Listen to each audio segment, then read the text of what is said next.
39টা দেশ 39 কান্ট্রিতে আইন করে এই সমকামিতাকে বৈধতা দিয়েছে। পৃথিবীতে কোনো পশু নাই যে তার সমলিঙ্গের সাথে নোংরা কাজের সাথে মিলিত হয়। হুজুরদের এগুলা আমরা যতটা শুনতেছি বা বুঝতেছি, এটা আংশিক মিথ্যা এবং আংশিক সত্য, এটা মানি। তাহলে অন্য অপরাধী যেরকম অপরাধী, এই হুজুরও সে অপরাধী। আসসালামু আলাইকুম রহমতুল্লাহ। নাবা নিউজ 24 এর পক্ষ থেকে আপনাদের সবাইকে জানাই স্বাগতম। বরাবরের ন্যায় আপনাদের সাথে আমি আছি মোহাম্মদ ফজলে আলাহি, এবং আমাদের আজকে প্রধান অতিথি হচ্ছেন মুফতি ইউসুফ বিন মাসুদ সাহেব, ইমাম ও খতিব, দর্জিবাড়ি জামা মসজিদ, বসুন্ধরা, ঢাকা। আজকে আমাদের আলোচ্য বিষয় হচ্ছে বলৎকার বা সমকামিতার ভয়াবহতা। আপনার কাছে একটা বিষয় জানতে চাচ্ছি যে আমাদের সমাজে এখন বাংলাদেশ বলেন, বহির্বিশ্ব বলেন, পুরো বিশ্বে এখন দেখা যায় যে সমকামিতা বা বলৎকার যেটা, এই ঘটনাটা প্রায় ঘটে থাকে। আপনার কাছে এটার মূল কারণ কি মনে হয়? আলহামদুলিল্লাহ রাব্বিল আলামিন, ওয়াসসালাতু ওয়াসসালামু আলা রাসূলিল্লাহ। আজকে সমকামিতা, বলৎকার, জেনা, ব্যভিচার, এসব কিছুই, এই গর্হিত কাজগুলি এত পরিমাণ বেড়েছে যে করোনা ভাইরাসের চেয়েও খুব ভয়াবহ আকার ধারণ করছে। কিন্তু আমরা যদি এটা পিছনে তাকাই, যে কওমে লূত আলাইহিস সালামের পূর্বে ছিল না, এই কওমে লূত থেকেই এগুলা কিছুটা শুরু হয়েছে। এরপরে পয়গাম্বর আলাইহিস সালাম তাদের মেহনতের বদলতে পরিবর্তন, মানসিক ভিত্তি, আখলাক, নৈতিকতা, এগুলা যতটা বেশি ছিল ততটা এই সমস্ত গর্হিত কাজ আমাদের সমাজে জিরো পর্যায়ে ছিল। কিন্তু ইদানিং আমরা যেটা দেখতেছি যে পুরা বিশ্বে 820 কোটির মতো লোক রয়েছে, জনসংখ্যা রয়েছে। আপনি অবাক হবেন যে স্বাধীন সার্বভৌম রাষ্ট্রের ভিতরে 134টি রাষ্ট্রের মতো যেখানে সমকামিতা এটা আইনগতভাবে নিষেধ। এর ভিতরে ইসলামী দেশগুলো তো আছে, এর সাথে অন্যান্য দেশে আছে। কিন্তু আমরা যাদেরকে সভ্য এবং আদর্শের প্রতীক মনে করি, যে দেশগুলিতে প্রায় 39টা দেশ 39 কান্ট্রিতে আইন করে এই সমকামিতাকে বৈধতা দিয়েছে। অথচ এর ভয়াবহতা এত পরিমাণ যে সরাসরি আরশে আজিম কেঁপে ওঠে। পৃথিবীতে কোনো পশু নাই যে তার সমলিঙ্গের সাথে নোংরা কাজের সাথে মিলিত হয়। কিন্তু এটা আমি যেটা মনে করি যে আখলাক এবং নৈতিকতার অবক্ষয়ই সমকামিতা, বলৎকার, জেনা, ব্যভিচার এটা বেড়ে যাওয়ার মূল কারণ। আমরা যদি হিসাব করি যে বাংলাদেশে যদি 20 কোটি মানুষ থাকে, এর ভিতরে মেজরিটি হচ্ছে স্মার্টফোন চালক। এগুলা দাজ্জালি প্রোপাগান্ডার মাধ্যমে এই জিনিসগুলোকে বাচ্চাদেরকে এগুলা দেখানো হচ্ছে। ইভেন আপনি দেখবেন যে বিভিন্ন কার্টুনের ভিতরে এগুলা দেখানো হচ্ছে। একটা মানুষ যখন আপনার খারাপ জিনিস দেখতে দেখতে ওইটার প্রতি একটা আকর্ষণ হয়, তাহলে এটা এই নোংরা মাইন্ডটা তৈরি হয়েছে একটা সিস্টেমের কারণে। আর ওই সিস্টেমের সবচেয়ে বড় ভূমিকা পালন করছে সোশ্যাল মিডিয়া প্ল্যাটফর্ম। জি হযরত, আপনার কাছে আমাদের আরেকটা বিষয় জানার প্রয়োজন যে ইদানিং বাংলাদেশে এই সমকামিতা বা বলৎকারের ঘটনা প্রায় দেখা যায়, এবং আমরা দেখি যে সোশ্যাল মিডিয়াতে শুধু হুজুরদেরকে এটা হাইলাইট করতে দেখা যায়, হুজুররাই এই ঘটনার সাথে বেশি সম্পৃক্ত দেখানো হচ্ছে। তো এটাকে আপনারা কি মনে করেন যে এককভাবে হুজুররাই কি এর জন্য দায়ী? আমি এখানে মূলত 3টা পয়েন্ট নিয়ে কথা বলতে চাচ্ছি। যে আসলে যেই সমাজে যখন একটা অপরাধ প্রবণতা, অশ্লীলতা, জেনা, ব্যভিচার এটা যখন অধিক হারে সয়লাভ হয়ে যায়, ওইটার প্রভাব সামাজিক পারপার্শ্বিকতা এটা গিয়ে একদম ধর্মীয় যে প্রতিষ্ঠানগুলো সেখানে আঘাত করে।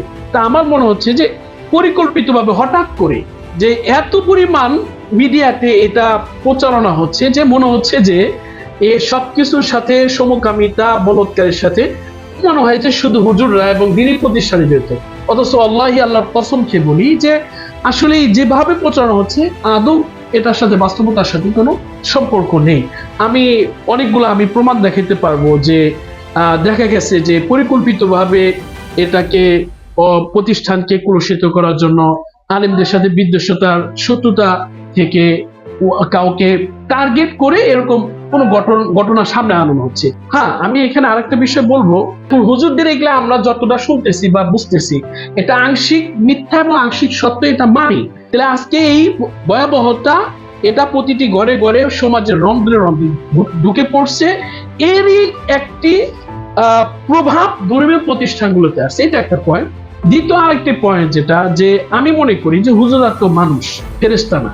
এক্ষেত্রে আমি যেটা মনে করি যে আমাদের সমাজের মাইন্ড পাওয়ার যেটা, এটাও একটা ভুল মেসেজ যে হুজুরা কিছু করলে ওটাকে সবাই মিলে যে হুজুরা এটা কি করলো, হুজুরও তো তার ভিতরে তো শয়তানের প্রবঞ্চনা, শয়তানের কুমন্ত্রণা আছে। তাহলে অন্য অপরাধী যেরকম অপরাধী, এই হুজুরও সে অপরাধী। তাহলে অপরাধী সবার ক্ষেত্রে সমান। তাহলে এই ক্ষেত্রে মাদ্রাসা এবং মসজিদ এবং আলেমদেরকে প্রমোট করা হচ্ছে কেন? এটা একটা প্রশ্ন আর কি। তবে এই ক্ষেত্রে আমি যেটা বলবো যে অন্য অপরাধীর যে শাস্তি আরো এর চেয়ে বেশি শাস্তি আর হওয়া উচিত। সে কেন এই পোশাকে পরে সেই কাজ, এই জঘন্য গর্হিত কাজের সাথে লিপ্ত হলো। দ্বিতীয় যে পয়েন্টটা আমি বলতেছি সেটা হচ্ছে, আপনি দেখেন আশরাফ আলী থানভী রাহিমাহুল্লাহ তাআলার তৎকালীন জামানায় তখন সাহারানপুরে এক চোর ধরা পড়ে। এসপি সাহেব যখন মাদ্রাসায় আসা পরে বললো যে হুজুর, মাদ্রাসার ছাত্র চুরি করতে পারে। সে আশ্চর্য হয়েছে, পুলিশ বিশ্বাসই করতে পারতেছে না যে হাজা মালাকুন কারিম, একজন ফেরেশতার মতো লোক এইরকম জুব্বা পাগড়ি পরে সে চুরি করতে পারে। তখন আশরাফ আলী থানভী উত্তর দিয়েছিল, মাদ্রাসার আলেম এবং হক্কানি কোন উলামায়ে কেরাম এরকম গুনাহ কাজ করতে পারে না, কিন্তু কি হয়েছে, চোরে আলেমের লেবাস দিচ্ছে। তাহলে আসলে সে আলেম না, তাহলে কি সে লেবাসদারি একজন। এক্ষেত্রে প্রতিষ্ঠান, উস্তাদ, সিস্টেম কোনোটার ভিতরেই সমস্যা না। সমস্যাটা হচ্ছে যে আসলে সে নিজেই খারাপ মানুষ, হুজুরের লেবাস ধরছে। এখন পুরা দেশ ও জাতি আরে হুজুর হিসেবে জানতেছে। আমার এক উস্তাদে বলছিলেন যে হুজুরদের পিছনে শয়তানরা বেশি লাগে, যে তাদেরকে গোমরাহ করার জন্য হুজুরদের পিছনে শয়তানরা বেশি সময় দেয়। তো হয়তো এই কারণে দেখা যায় যে শয়তানের ধোঁকাই অনেকে করে থাকেন। তো আপনার কাছে জানতে চাচ্ছি যে বর্তমান যারা মুরব্বী আছে মাদ্রাসার, ওনাদের এক্ষেত্রে পদক্ষেপ নেওয়ার জন্য ওনাদের কি করা উচিত? আমি বাংলাদেশের শীর্ষস্থানীয় উলামায়ে কেরাম, মুরব্বী এবং সমাজের যারা জ্ঞানীজন আছে সকলের প্রতি আমার উদাত্ত আহ্বান থাকে, যে অপরাধ করবে সে অবশ্যই অপরাধী। সে ইমাম হোক, সে আলেম হোক, সে ইঞ্জিনিয়ার হোক, ডাক্তার হোক, সমান অপরাধী। অপরাধের ক্ষেত্রে যেন বিন্দু মাত্র কাউকে ছাড় দেওয়া হয়। যদি আমরা এই ক্ষেত্রে অপরাধের শাস্তি নিশ্চিত করি, আমি মনে করি যে একটা ওপেন যদি প্রকাশ্যে দিবালোকে একজনের শাস্তি যদি দিবালোকে দেওয়া হয়, তাহলে পুরো দেশ একটা ভয়ের ভিতরে। আর দ্বিতীয় নাম্বার পয়েন্ট হচ্ছে যে আমাদের মাদ্রাসাগুলো, প্রত্যেকটা মাদ্রাসায় সেটা সিসি ক্যামেরা এবং টোটালটা একটা মনিটরিং ভিতরে রাখা, যাতে করে কেউ অপরাধ করার কোনো সুযোগই না পায়। 3 নাম্বার পয়েন্ট হচ্ছে যে আমাদের ফকির মিল্লাত মুফতি আব্দুর রহমান নওয়ারাল্লাহু মারকাদা সবসময় আবাসিক মাদ্রাসা এবং মহিলা মাদ্রাসার ক্ষেত্রে বিরোধিতা করতেন, যে অর্থাৎ মহিলাদের এবং বাচ্চাদেরকে, আমার এই ক্ষেত্রে যেটা বর্তমানে যে পরিস্থিতি, এই পরিস্থিতিতে এদেরকে আবাসিক না রেখে গার্ডিয়ানদের তত্ত্বাবধানে এদেরকে পড়াশোনা করানো। সব আমাদের স্কুল, আমাদের অন্যান্য মসজিদও আমাদের, মাদ্রাসা আমাদের, কলেজ ভার্সিটি সব আমাদের। আমরা যদি সবাই মিলে যদি এটাকে টেক কেয়ার করি, ইনশাল্লাহ আশা করি পরিবর্তন আসবে। অসংখ্য ধন্যবাদ আপনাকে, আপনার আমাদেরকে সময় দেওয়ার জন্য।